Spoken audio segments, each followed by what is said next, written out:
Welcome back, everybody, to the Mind Method Podcast. It's Matt and Tamar. Today, we have an exciting topic for you guys, and it is the power of your thoughts. Let's go. Oh, yeah. And people are like, huh? You don't even understand how important and how deep that one word is. Thoughts are everything. Mm-hmm. Listen, we think 60 to 70,000 thoughts per day. Like, think about that for a minute. That is insane. Our thoughts travel faster than the speed of light. That's pretty fast. It is the fastest speed of anything that's ever been measured in our universe. Our thoughts move faster than anything that's ever been measured in the universe. Like, think about that. That is insane. They've not been able to replicate the speed of our thoughts. That means our thoughts are faster and more complex than the fastest and most complex supercomputer. Way faster. So this is why it's so fascinating, is because, you know, we think so many thoughts per day, but yet so many people are asleep, really, because they're just not even thinking about what they're thinking about. And since your thoughts create your reality, they are so fundamental to this whole concept of manifestation and creating certain results. Whereas we think that things happen to us, well, actually, it's our thoughts that create our reality. So let's dive into maybe how our thoughts work. Well, I want to touch on one thing before we get into the depth of how powerful thoughts are. I just want to say something that I learned from Bob was that most people think they think. And he talks about it in a way that really makes you realize that most people don't think. And he says mental activity does not constitute thinking. Yes. And that right there is one of the biggest shifts for me. Mental activity does not constitute thinking. So how many of those 70,000 thoughts are automatic, subconscious, completely on replay from yesterday, that we're completely asleep to? Like you said, we're asleep at the wheel. And being introduced to this material and going on our personal development journeys, this topic, this one thing, learning about how to think, learning how to have awareness of your thoughts, how powerful your thoughts are, that really changed a lot of things in my life. Yeah. For anybody that is new to our podcast, when you say Bob, you are referencing Bob Proctor. Yeah, the GOAT. The GOAT. So there's also a funny quote, not by him, but he talks about it, how, 95% of people think what is it? So 2% of people think. Yeah. 3% of people think they think. Yes, that's it. And 95% of people would rather die than think. Yeah. That's it. And so, when you dissect that, it's interesting because it is so true. Thoughts are so fundamental to our operating system as humans, and yet they are the one thing that is so overlooked. Not explored, not taught in school. Not explored, not taught in school. We talk a lot about the school system, and bless teachers and bless anybody that, takes on the work of teaching little kids. But so often the sign of intelligence in a child is a score on a test. So very often that is how well they memorize, and it doesn't take into account other elements of how they think, or creative thinking, or the thinking process. So in fact, that part of the learning process for little kids is sort of not even addressed as small children, right? And so I think if there was more of a focus on how to think, then you would develop a whole generation and many generations of so much more accomplishments, so much more creativity, because thoughts are they sound very logical, right? When somebody is thinking of thoughts, they think, I am thinking a thought right now, right? What am I going to do today is a thought. That's a logical thought, yes. And that is how we receive information, right? We receive information into our conscious mind, where we very quickly, in a split second, accept, dismiss, believe, don't believe. And then it's our subconscious that stores all of those sets of thoughts. And a thought that you think long enough or enough times becomes a belief. Mm-hmm. Right? So thoughts are, in fact, the building blocks of what you believe. Yes, of course. So I want to talk about like just the complete dismantling of everything I ever learned or what I believed to be true about what a thought was. So the first 39 years of my life, I was under the impression that a thought was just this invisible, intangible, like just this puff cloud in your head that changed, and you had all these different thoughts and ideas, and they were all just a part of the network in your brain that Just happen. Mm-hmm. And you just think how you think. Yeah, and that's just how you think, and you just go with right? the thoughts. You just Yeah. You're you. I think this was the thing, was you're you, and you think how you think, and Right. and we accept that that's not something you can change, which is absolute BS. Yeah, it's like your thought was almost that thoughts happen independently of choice. Correct. And not only that thoughts were just this elusive thing in your mind that you are at the mercy of. Yeah, they're their own independent entity that happen on their own, on almost like an automated machine, like breathing, where you think the thoughts that you think. Your brain creates thoughts, and then it's your job to think them. Well, I think the society teaches people that you think how you think because of who you are. Right. Your personality creates the thought process, and your thoughts happen independently of your choice. Right. Which we're here to teach you is completely backward and complete lie. It's actually the opposite. Your thoughts create your personality. Your thoughts create your physical appearance. Your thoughts create everything about your being, your energy, identity, everything. Reality. But we're taught the opposite. Your personal reality. Right? We are taught the opposite. And in fact, most of the thoughts that we think were given to us. They're not even thoughts that we thought. They're just thoughts that someone else has told us or put into our mind. And then we adopted them as ours. You need to save money. You need to, the only way to get ahead is working hard. Working hard. Yeah. Life is hard. Life is hard. That's another one. Yeah. So before we get into like all those things, all those beliefs and ideas and thoughts that were, given from childhood and we just accept as real, I just want to talk very briefly about the fact that we learned that a thought has actual physical energy. Yes. That a thought, here's what we learned, and I think most people never learn, is that a thought is a physical thing. Yes. Thoughts become things, and thoughts have energy. Thoughts have their own vibration. Thoughts are they're things. Electrical waves. They're energy. Yeah.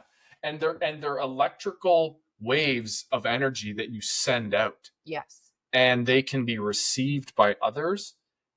It is a crazy, and that's like a whole like rabbit hole that we can go down of like the quantum field and sending, thoughts into the collective mind where you can actually communicate. But it's real. But it's a real thing. And we've seen it manifest physically in our lives. Yeah. Time and time and time again. I have countless stories of this happening, but learning that a thought is not just this like abstract, invisible thing in your mind that just comes and goes at whim and you have no control over it. Yeah. It's actually, a thought has the power to destroy empires. A thought has the power to destroy relationships. It has the power to build someone up or destroy them down. Like thoughts have the power, that like infinite power. And they are physical things that hold energy.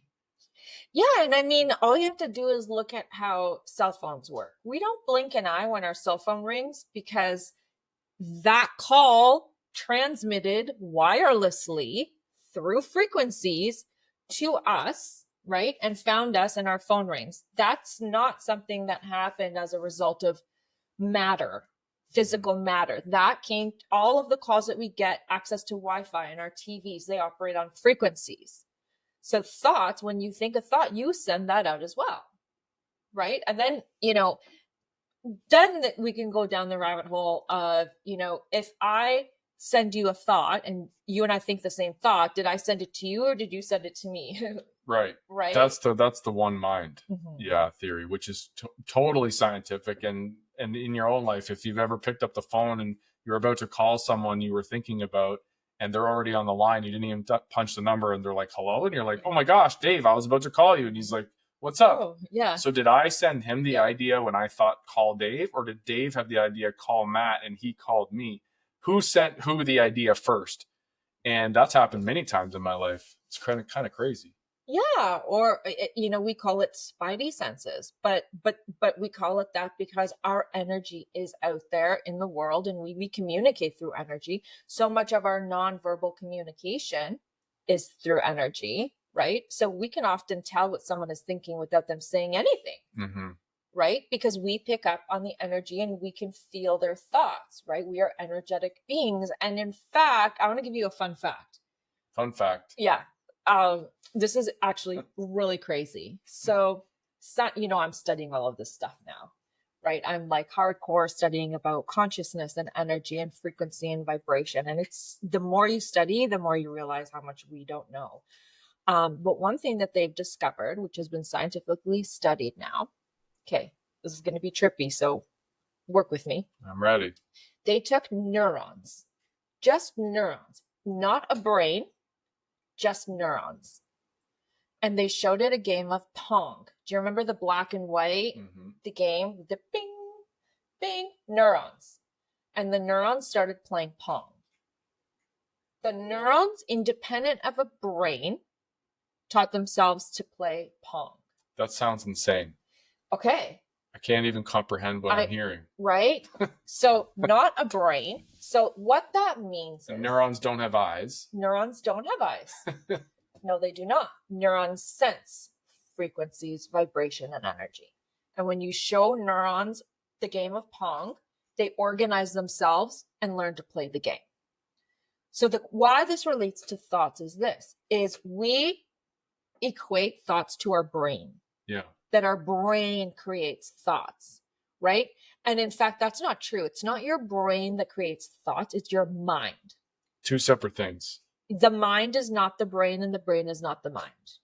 That's a big revelation for many people. And I think even for most people, when you're first diving into this space, that is a concept that will just blow your mind in general. To understand, hang on, how could my mind not be my brain when my brain is what creates everything that I do?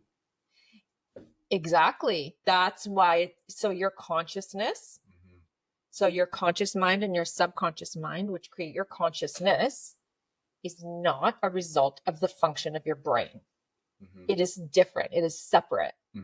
Right? So these neurons wiring and playing the game of Pong and learning, independent of operating within a brain, is proof that the thoughts that we think are not coming out of they're not a byproduct of the operating system of the brain. Of the physical matter of the brain. Correct. Yeah. Correct. So no one's ever seen the mind. So when we say mind, people picture the brain, right? And your brain does a lot of really amazing things, but it's not your mind. So the thoughts that you've been thinking, conscious thoughts, right? Which when repeated enough times have created the beliefs that you believe. They've created your personality and the core of who you are as a human. That process is not coming from your brain. It's coming from your mind. Mind blowing. Right. It is absolutely insane. And, there was a Nobel Peace Prize that went to scientists with the entanglement theory right? For those of you who don't know what the entanglement theory, this is just another way to think about your thoughts. So they took particles, protons, neurons, one of the two, right? And they were together, right? And then they separated them. They separated them as far as they could possibly go. But when they communicated with one and caused it to do something, the other one did it at the exact same time. It's called quantum entanglement, meaning that there is a higher consciousness potentially, so that when you transmit a thought, I can receive it instantly. Right? So this is when you're on that same frequency. Correct. And most people live in a life where that part of their mind, yes, and that is what we call conscious awareness, is completely off. Yeah. Completely off, completely turned off. And I think that leads to most people being closed-minded to this, because they go, I've never experienced that. That's a bunch of baloney, right?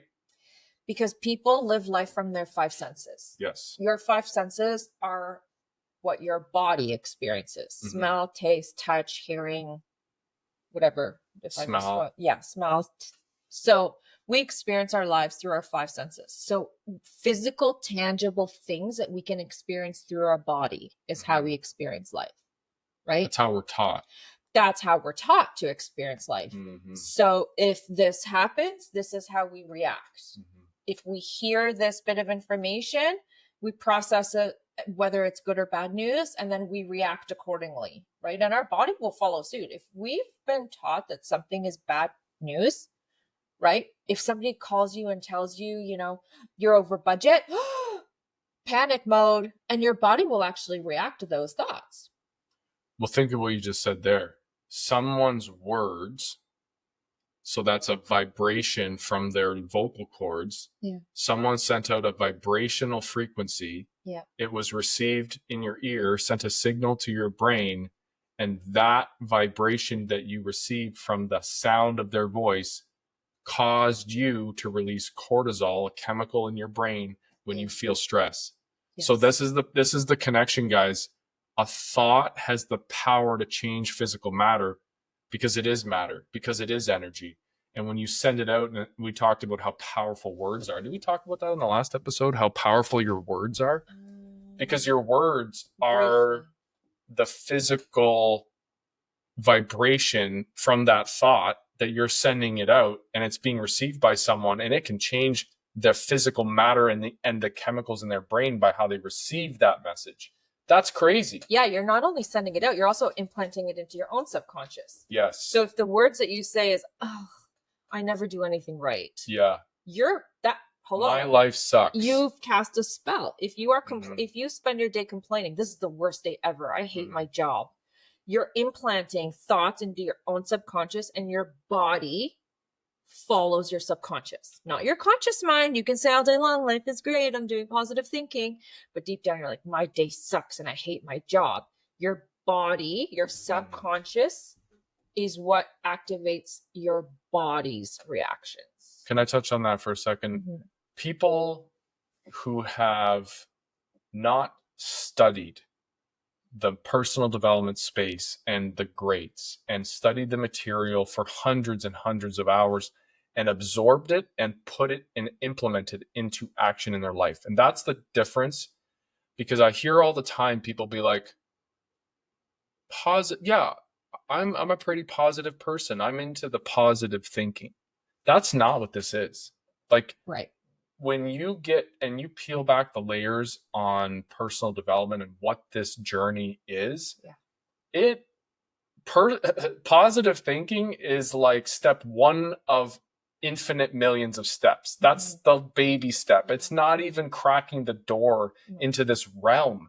It's like the positive thinking is a conscious action by your conscious mind, which is your logical brain. I'm going to choose to think positive thoughts today, but deep down I feel like crap. And I'm actually going to look at my day, and throughout my day, when I'm not thinking the positive thoughts, I'm just going to default back into what I normally think. That same autopilot routine, like today sucks and I hate the drivers on the road today and they're all horrible. And I have to go see my boss again. Oh, I'm having a great day. Oh, the conscious mind gets triggered back on and you go into the positive thoughts, right? But here's the thing. The amount of repetition needed for the positive thoughts in order for them to become so repetitive that they do sink into the subconscious, that's a level that most people practicing positive thinking don't ever get to. Yeah. Because they'll practice the positive thinking actively for 10, 15 minutes in a day, and then they'll default back to their automatic way of thinking. Well, they also don't understand that it's more than just a thought, right?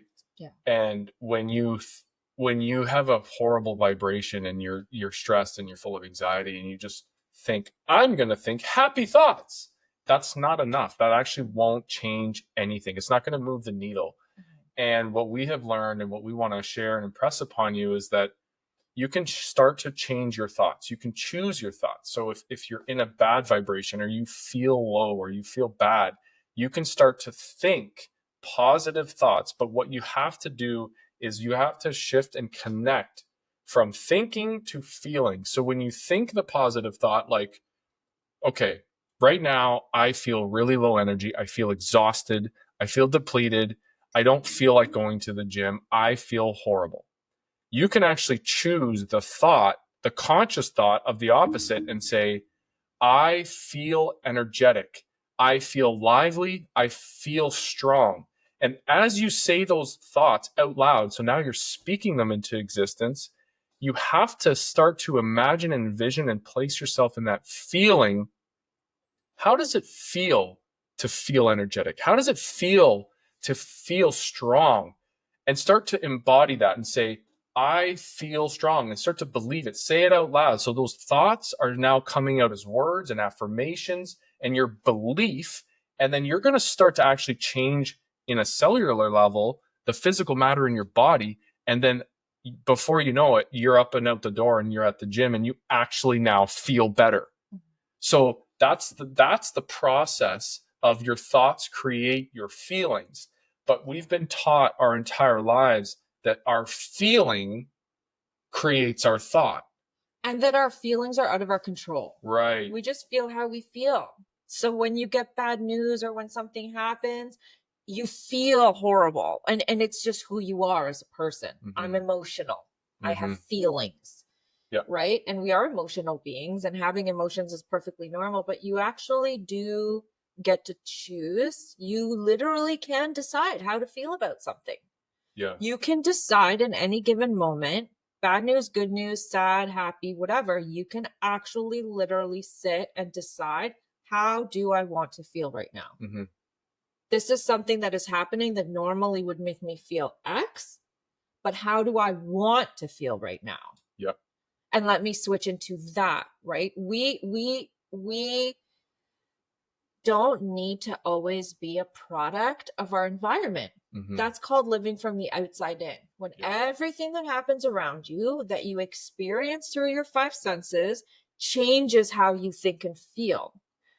You need to switch that around. You need to do a 180 so that your thoughts and feelings affect how you think and feel, regardless of the noise that might be happening inside of you, so that you get to a point where anything that does happen does not actually change how you think or feel. Mm-hmm. Because you've realized that these are things that you get to decide. You are in control of your thoughts, feelings, and emotions, unless you give that power away. Well, that's a lesson most people never learn. Like for 39 years, I just thought that I react to my environment, and if I have emotion, that's natural. Yeah. That's just who I am. When in fact, I didn't understand that I had a choice. Yeah. If something bad happens, it's only going to affect me negatively if I give it the power to do that. Yeah. And learning that, number one, I want to say it takes a lot of maturity, because you have to take responsibility for you. It takes a lot of introspection. Well, yeah, also. Yeah. But I think if you gave me this material at 20, there's no way I would have been mature enough to say, I take ownership and responsibility for my own feelings and my own thoughts. Yeah. And even though you can act in a very negative, derogatory, hateful, spiteful manner, I don't actually have to allow it to affect my feelings or my energy. That is like, it's like revolutionary. that changes your life. Yeah. That changes your absolute life. Game changer. Yeah. Yeah. And I mean, look, this is not to say that you need to become, a mindset ninja day one, and all of a sudden you're completely bulletproof and nothing in your environment affects you. There are some things that are going to have an impact on how you feel, and that is okay. In these types of situations, what you want to be able to get to is to be able to have your emotions and be a conscious observer of them, right? So that you can begin to really sit with your feelings rather than give them the power over you. Yeah, I agree. So that if something happens, you can say, oh my God, this is stirring up X, Y, and Z feelings in my body, right? Let me sit with that. Because we are not suggesting that you suppress your feelings and emotions and become a robot. No. That is not what we are suggesting. What we are suggesting is that when typical feelings come up, for situations that occur over and over again where you just react a certain way. You're in your car, you're stuck in traffic, so you get frustrated and you start to panic because you're going to be late, or somebody cuts you off, you immediately get annoyed. Who of us that hasn't done this work hasn't been in a car where that's happened and somebody's cut you off, or you're stuck in a traffic jam and you go, damn it, this is just the worst ever. And then your heart starts racing a bit, the adrenaline starts pumping, maybe you start sweating a bit because you're so frustrated, right? And very often all of those things happen without you even being aware that they're happening. It's just an automatic reaction, right? So in those situations, right, these are the types of situations that you can literally condition yourself out of. So you're sitting in traffic and you're like, oh my God, best day ever. Oh, I'm stuck in traffic. Yes, I get to sit and think about all the fun things I'm doing. I'm what I'm manifesting. Let me do my visualization. Perfect. I've got some time on my own now to sit in traffic, and it's me time, right? It's all in the perspective of how you look at it. But when you do have strong emotions about something, look, we're emotional beings. You can feel the feelings. Give them space. Sit with your feelings, especially certain feelings of grief or sadness that people feel. Those are really hard feelings. Just say, no, I'm good. Right? So, no, don't do that. Sit with your feelings, allow them space, label them, name them, give them a voice, right? Maybe there's some inner child work to do. Maybe there's other things that need to be addressed there, right? So that you can become more peaceful. So this is not about becoming a robot and not having feelings. This is about being aware of your feelings so that the feelings that you don't want to have, you realize that you have the control over. And in fact, when you become consciously aware of your thoughts and your feelings, then when you do have a giddy feeling or a happy feeling, you should actually ride that wave for as long as possible. Because here's the thing with our mind and the way that it works, and that is that when bad things happen, we tend to dwell on them and think about it all day long, right? The thoughts, we are primed for survival, right? And so we are always on alert for danger. And so when bad things happen, we have a tendency to ruminate and overthink and get really upset. And then hours go by and we're still a little huffy about it. But when good things happen, they'll happen. We'll go, oh my God, that's amazing. And we'll keep going with our day, right? It should be flipped around. You need to flip that switch so that when bad things happen, you're like, that really sucked. Okay, going on with my day. But when good things happen, talk about that. Continue to think about that. Those are the thoughts that you want to keep thinking. You saw a pretty flower in your backyard. Describe it in your mind. Tell somebody about it. Think about it. Think about how happy it made you, right? Think those thoughts more often, because then you will begin to shift into a person who thinks positively by default and not, I'm thinking positive because I think my life sucks and I'm stuck. So I'm going to do positive thinking. Kind of force it into positivity. Yeah, exactly. Yeah. I mean, thoughts are the most powerful thing we possess. And when you really realize and learn, number one, how powerful thoughts are, where they come from, right? They come from our minds and not our brains. And then you start to have the conscious awareness of monitoring those thoughts, and then you can actually have the ability to choose which ones you want to entertain. That's when life really starts to change, because you now can choose, Well, I've had all these thoughts that have led me down this path, and I'm in a place in my life that's just not fulfilling. It's not abundant. I don't have enough money. I don't have enough means. I can't provide for my family. I'm not sure I want to be here anymore. So, how can we make a change? It starts with how you think. And when you can be able to start changing those thoughts, you're going to start to change the way that you feel, which changes your actions. And that right there, the change of feeling, changing the actions, is so pivotal and something that we've been taught the opposite to do. But I want to just touch on that very quickly, is that that feeling we call a vibration. So when your thoughts create your feelings, that's a vibration that you send out. And immediately when you feel it, when you feel sadness or anger, or you feel love or gratitude, that's a vibration that you're sending out into your environment, the universe, and everything around you.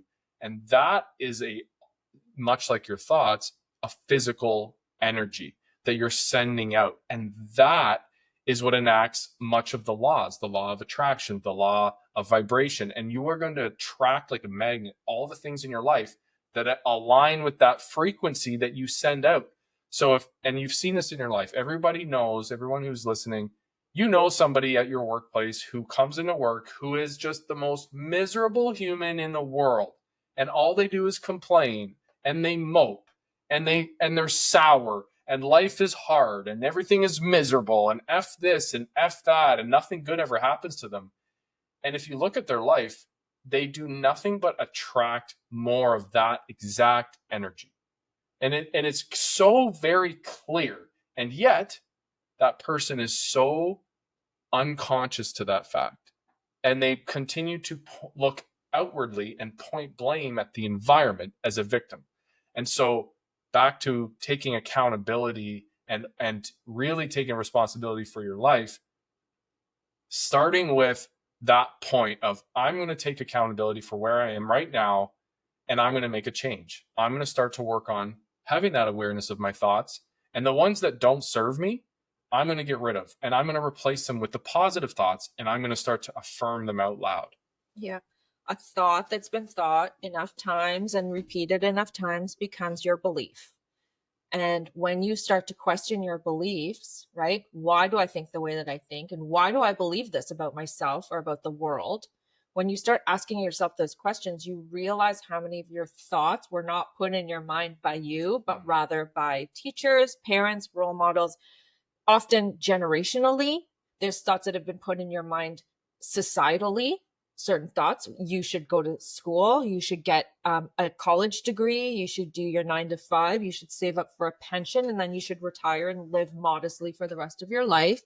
And that's what life is about, right? And so that's your belief. That's the belief system of how things are supposed to work and how your life is supposed to be laid out. That has been put in your mind societally, right? So there are generational thoughts and beliefs, there are societal thoughts and beliefs. So many of the things that you think, once you really start to go, why do I think this? Why do I think this about myself? Why do I think this about my potential? Why do I think I need to work for someone else, or work a 9 to 5, or, be tied to my pension? Why do I think that I wouldn't be able to go do what I'm seeing somebody else do, which is become an entrepreneur or become a millionaire? But I don't think that that's for me because that's my belief about myself. Well, you have to start to question that. You have to start to ask yourself, where does this thought come from? When was the first time I thought this thought? Well, if it was when you were a kid, then it's not even your thought. It was a thought that was put into your mind or that you absorbed at some point. The news puts thoughts in our mind that creates our belief that the world is, a dangerous place and we have to be full of fear. And so therefore, if I won't get into my COVID thing, but let's just say, like I have to just listen to everybody around me, the authority figures, because they know best, and I need to believe anything that they say, because that's the way that I think, right? So this is just an invitation to start to audit yourself and start to become aware of your thoughts. And if you're already, a seasoned mindset ninja, then this is an invitation to revisit those moments where you're not thinking about what you're thinking about, and start to really question why you believe the things that you believe. I think that since 2020, people in general have started to ask a lot more questions. And things that have happened globally have caused a lot of people to sort of go, you know what? Is this really everything that there is? Is this really true? Mm-hmm. That question, is that really true? Is this really true?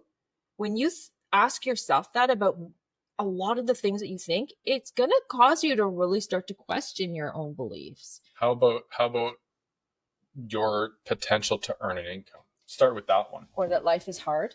Because I think a lot of people, myself included, when I was making 80 grand a year in law enforcement for many, many years, I never dreamed I could hit 100K a year. I never thought I could hit six figures. And that was like a far off distant goal. And eventually with, the rises of cost of living and salaries, and over the years, and after 17 years, obviously we hit that. But I had these thoughts and beliefs that how could I ever exceed that?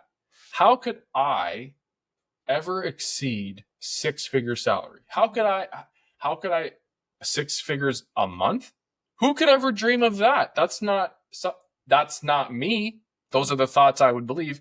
That's not what skills do I have. I didn't go to university. I'm not a lawyer or a doctor. I'm not the smartest guy. How could I? And those were the thoughts that I was entertaining and believing my entire life.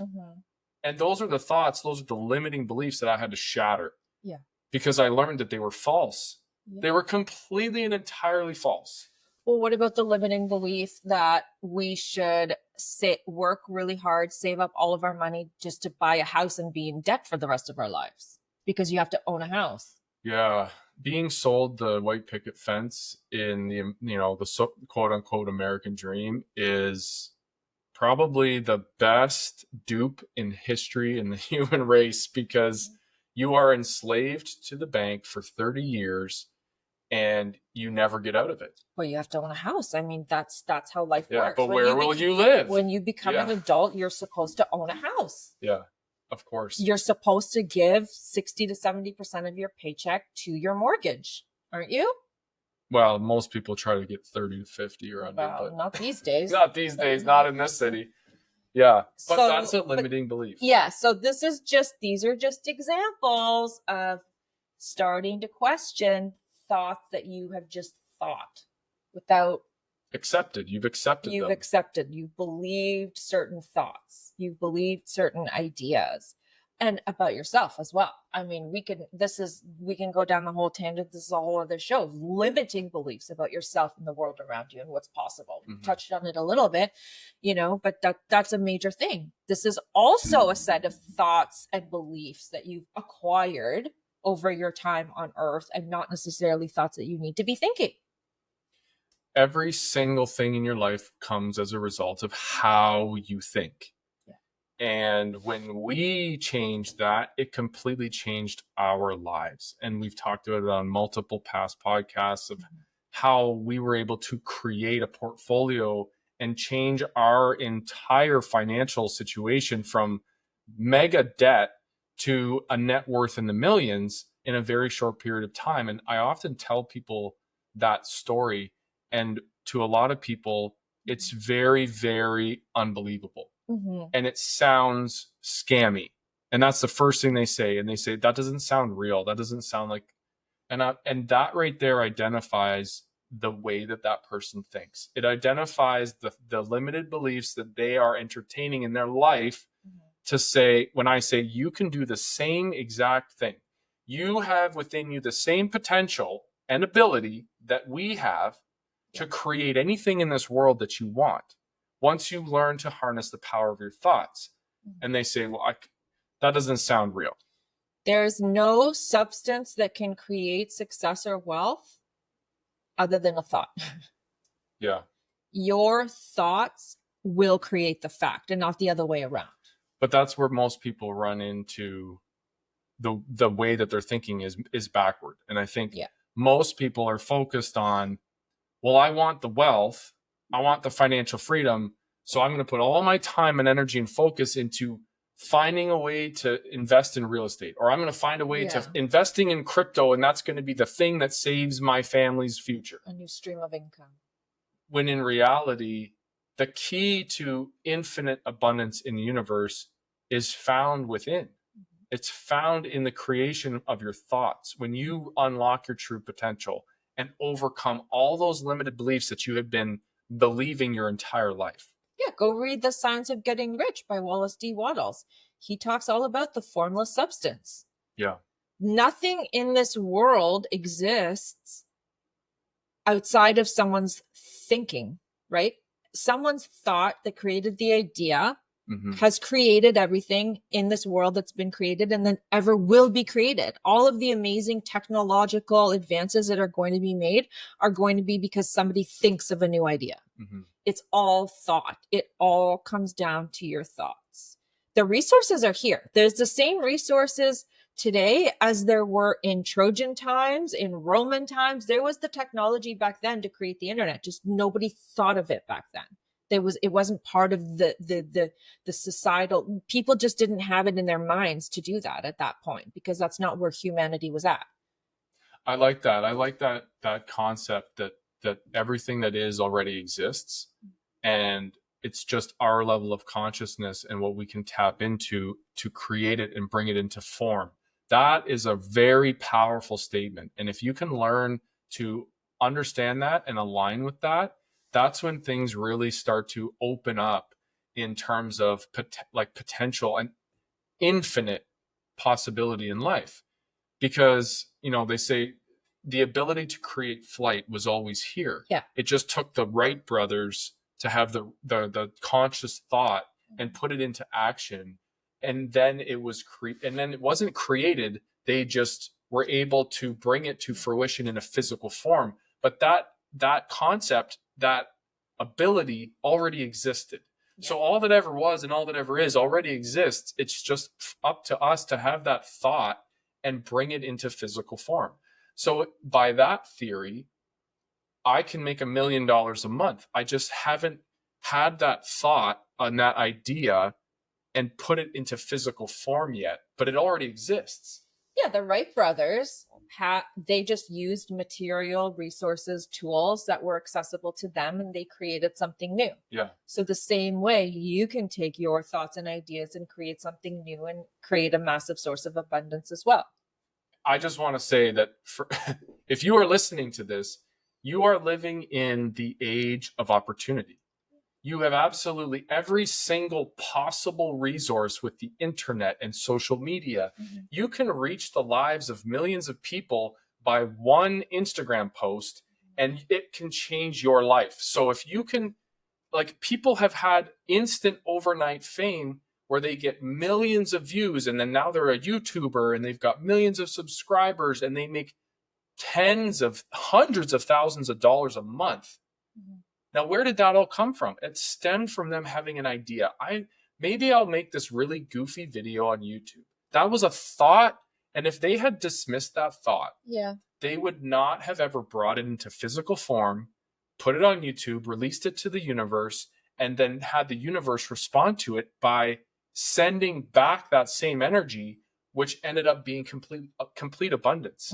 So you're living in a time. Now think of 100 years ago, people didn't have that ability because they didn't have that resource. So there is absolutely no excuse for anyone in this day and age to say there's no opportunity. It's really hard. I can't find a way to make money. There's a bajillion ways for you to attract abundance, to create something. And there's every single resource, platform, with the reach and the connectivity and the amount of frequency that the world operates in, there is infinite potential. Yeah. Well, now that we're talking about that, then I think that a logical follow-up conversation for next week is, okay, now that we've sort of started to dissect thoughts, I think we need to move into desire and belief, right? That's desire and belief, desire, act. What makes, the element of desire, what keeps it just as a want and what makes it actually happen? I think maybe we'll do a part 2 on that. Okay, now we've thought about your thoughts. We're thinking good thoughts. We're starting to think the thoughts that we want to think. We're having awareness. So now what do you do? Okay, so now I've had an idea and I thought of something. Now what? I think that should be the next episode. Yeah. Okay. Okay. Thanks for joining us, guys. We'll see you next week.